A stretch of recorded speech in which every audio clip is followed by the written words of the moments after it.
I look forward to the opportunity of working with you. However, even if I never do, I do suggest you get your internal speakers to watch these clips about how to put together a presentation. First of all, who are you addressing? 500 gap managers. What does a gap manager look like? They're 26 to 28 years old. What is your subject? The program where we ask the employees to come up with ideas to save the company money. Right? How long do you have to speak? 8 minutes. Good. Where are you on the program? He said 10:45, right after the coffee break. I said, well, the first thing you have to do is do not say good morning. Why? Because 5 other people already said good morning. And your audience will forgive you anything except being boring. And if you are too predictable, you will be boring. So I said, let us also look at the subtext. What is it you're saying that you're not saying? You just got promoted. In that 8-minute speech, you're going to prove if you deserve your promotion or have everyone wondering why. So this is what I want you to do. Walk on stage and say, we are here to talk about heroes. And you know, everybody laughed. And fortunately, he had enough sense to wait and let them laugh. We are here to talk about heroes. In 7 words, he just proved this isn't another dull corporate speech.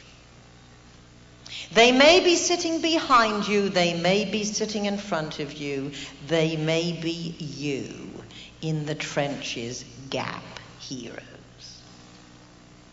I said, Ed, tell me a story about someone who actually did something that saved the company money. And he gave me a page of statistics. I said, Ed, statistics aren't sexy. Numbers are numbing. Where's the sex and violence? Where's the made-for-television movie? So we called the accounting department and said, what is the story behind the statistics? One little guy worked in the mailroom. And one day he noticed he was sending 7 FedEx packets to the same location, same day, same thing inside the company newsletter. And he thought, oh, I wonder how often we do this. Sell multiple things to the same location that aren't that important. Why don't I open them up, put them in one packet with a note to distribute the other end? Well, beyond that, he walked over the other guys and said, hey guys, just be aware. If you're sending multiple things to the same place, if they're not that important, put them in one. After all, we own stock in the Gap. We don't own stock in FedEx. That one idea saved the Gap $200,000. And I said, Ed, anytime you say something, especially to a young audience, you need to answer the questions they have in their mind. So what do you do with the money? $200,000 is 18 miles of shelving. It's another jean size we haven't invented. It's another month of the Gap rocks, the Gap jives, the Gap swing commercials. That's a very simple idea. I have ideas all the time.